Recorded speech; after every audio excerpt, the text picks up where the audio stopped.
Alright, there we go. Countdown is going down, guys. Welcome back if you have just joined us. This is the European Amateur Cup number 4. Loser semi-final is going to be between Alghul and Staavros, and apparently Alghul plays Protoss, so we don't, yet again, we don't get to see a Terran. Thank goodness it's the best of one, though. Starting off at the top right, in the 1 o'clock position, we have the yellow Protoss Staavros. He is from Greece. His opponent at the bottom left corner of Zelnaga Caverns, Alghul, the Polish Protoss player. So, interesting. I've yet to cast either of these players ever before, but again, it is a PvP, so it should be no surprise of what each player is going to be able to do, or what they at least plan to do. Most likely 3-gate robo, 4-gate push.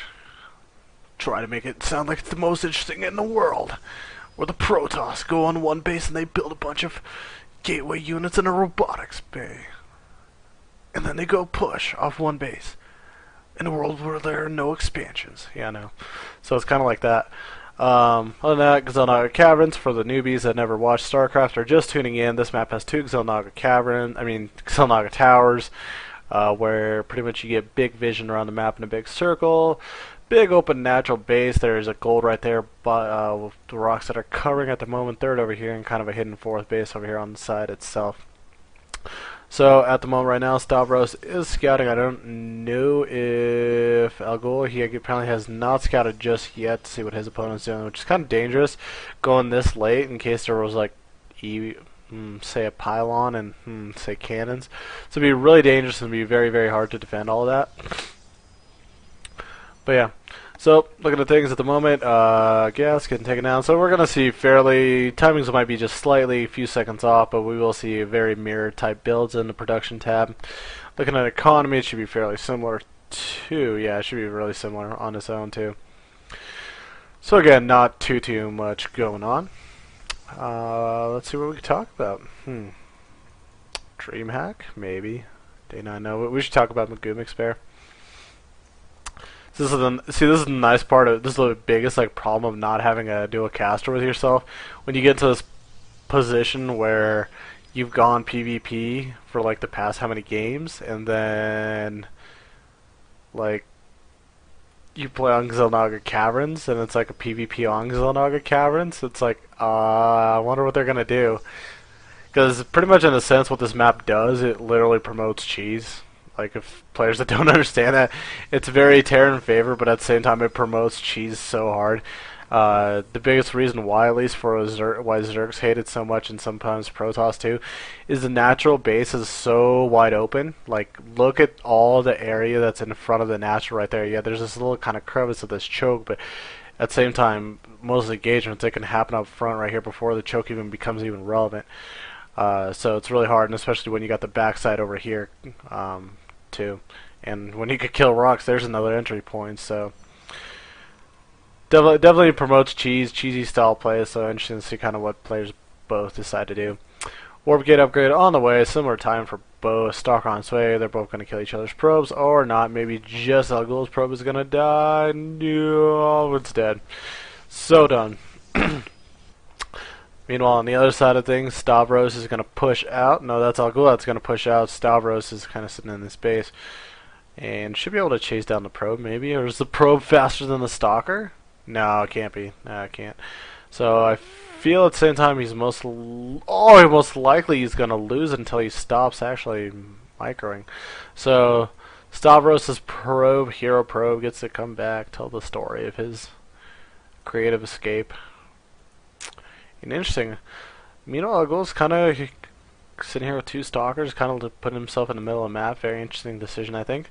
And here we go. We're going to see some of the development of the play, of the builds. Here we go. We got that 3-gate and the robo, so we're going to see a 3-gate robo from Alghul. Meanwhile, on the other side of things, will we see the same thing? Yes, we will.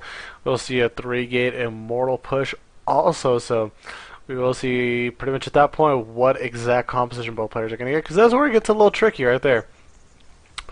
what do you want to exactly put in your composition? Do you want a certain amount of sentries? Do you want a certain amount of stalkers?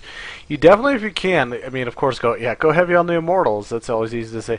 Go a little bit heavier on the immortals, but definitely have stalkers, and sentries are going to be important. Zealots are actually not going to be the most important thing. All they're going to really do is kind of take a little bit of the aggro out of the way. The DPS is going to be a little bit focused on them, but that's about it. Other than that, you do need those force fields when blink stalkers are not involved, and you can just trap off units. It's going to be really, really effective. Really effective. Effectful. Is that even a word? Is that even a word? I have no clue that's even a word. Well, at least I'm proud on the side of Alghul. He's actually doesn't have any Artosis pylons, fortunately. Not gonna worry too much about it.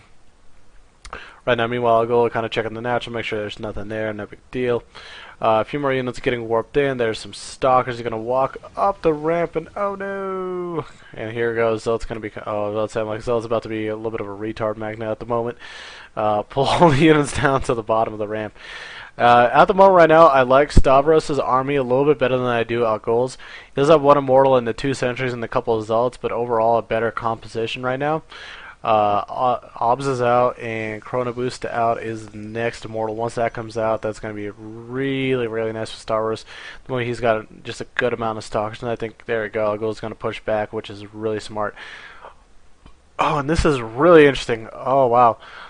Alghul, meanwhile, he's going to take his natural expansion, and I do really wonder at what point does Staavros decide to use his observer or actually push out or do something with this force? Because right now, here's the time and point. Because this Nexus is up and running, he had to spend so many minerals in the sense on it. He actually has to kind of utilize it in a sense. Oh, observer does go down. Sees that there's nothing there, no pylons, nothing funky. I'm kind of wondering what the rally is. Point of this. Oh, just making sure there's no pylons or something like that. And oh wow, Staavros actually decides to take the Nexus himself, and very interesting decision. Right now, Staavros could have pushed out and really punished Alghul for taking a natural, but apparently he's not. He's thinking about his own economy too, warping in a few more units on the backside as well, and a stalker. So now we're gonna go into another kind of dead space area, the part of the game. But oh wait, dun dun dun dun dun dun. Dun, dun, dun, dun, dun, dun. Oh my god, we got a Warp Prism. Yes! A little bit more exciting, and here we go. Zealots lift them up. Oh my god, are we going to see... Well, this is actually a little bit rougher in a sense. You can't exactly do like the amazing Warp Prism drop that you guys saw like probably half the time at DreamHack. This is probably like irritating. DreamHack and MLG too. MLG and DreamHack, that was really irritating to watch.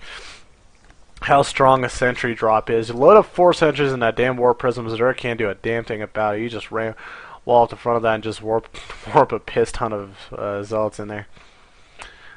So looking at it right now, we're going to pay attention. This is going to be actually probably the most exciting part of the game, where we see a Warp Prism go down to the bottom of the map. He's going to rally in front, then he's going to drop some zealots in there, but there is only 1 sentry. I do like the routing. Has to be really careful with the routing. Oh, and oh my god, on the other side of things, we got a Warp Prism for Alghul. Both players thinking about... Both players going to use special tactics. So robotics bay actually on the backside of robotics facility actually. So I don't understand this exactly. The warping in of the sentry. I guess you need 2. Oh, at least you need a better sentry. At least a concave. So meanwhile, in failed drop landing, get that out of there. Oh, get that out of there. He's not going to actually escape with that. That's not good. Oh, loses the Warp Prism, loses a Stalker, and about 3 Zealots, so that hurts a little bit. It does take Alghul off the mineral line, but it should be going back on, should be fine. So, yeah, that was kind of a little bit of a mini action, and back on the other side, we got this Warp Prism, so trying to keep it interesting. Looking at the unit composition, we do have 8 Stalkers on 8, 2 Immortals on 2, about 5 to 4 Zealots, right around near about 8. 2 more just got warped in, over 4 Alghul.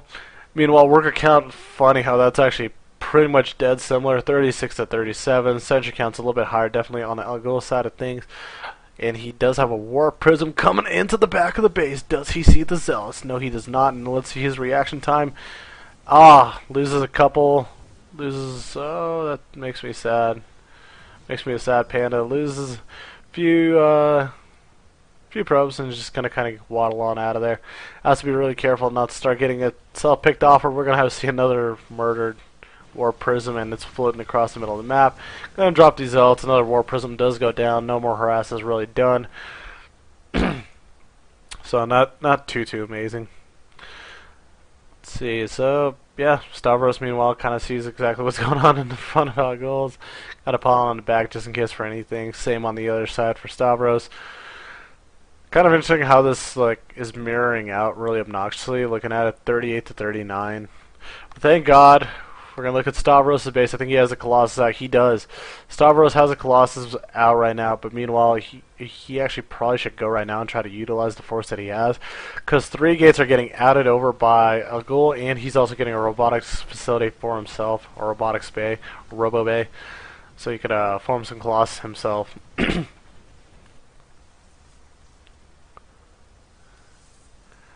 Again, double forge right here, so we're going to see double upgrades at the moment. Yeah, I don't think either player is actually upgraded, so...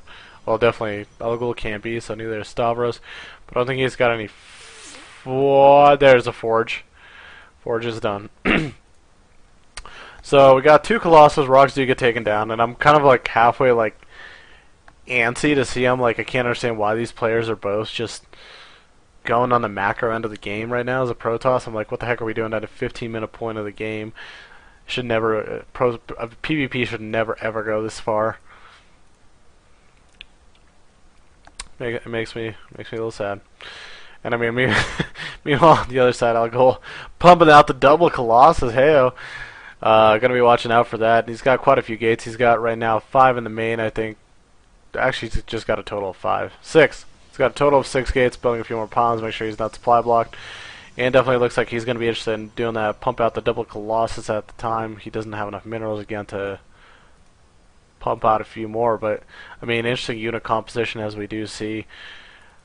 We got about 16 Stalkers right now on the field, 2 Colossus, a few Sentries kind of mixed up in a few Zealots. Meanwhile, on the other side of things, Staavros is taking his 3rd base, so looking really on the macro end of things. Though he does, again, have that other... He's got 3 Colossus. He's got a little more Colossus and make it a Colossus battle. He does have more. Getting also those upgrades right now, chronoing out attack number 1. Also getting that charge lot. That actually might be very helpful to him. I don't know the amount exactly he has. He's actually got quite a few. He's got 10 charge lots that are potentially going to be... Alghul has taken out... Oh, look at that vision of Staavros. He does see the gold getting taken at the moment. Staavros does have about 10... charge lots potential here at the moment. It's kind of interesting to see that Alghul has actually yet to get another observer out on the field, or unless he's not... Oh, there it is. He's not really utilizing it that well. And Nexus at the 3rd has finished Staavros, but hasn't transferred anything over there or built anything really. I don't know. I'm just kind of interested to see these. Both these players are just kind of sitting back, which is really interesting. Why would you do that for so long? It's kind of pointless to go Protoss Deathball against a Protoss Deathball. Kind of takes the fun out of it. What it literally makes it is of what TVT is, or it just becomes a tank battle, or it just becomes a boring tank battle until somebody decides to go Sky Terran or something. It's just not really that entertaining at all whatsoever. See both players looking for blank. Oh, I love this. DTs. I love DTs.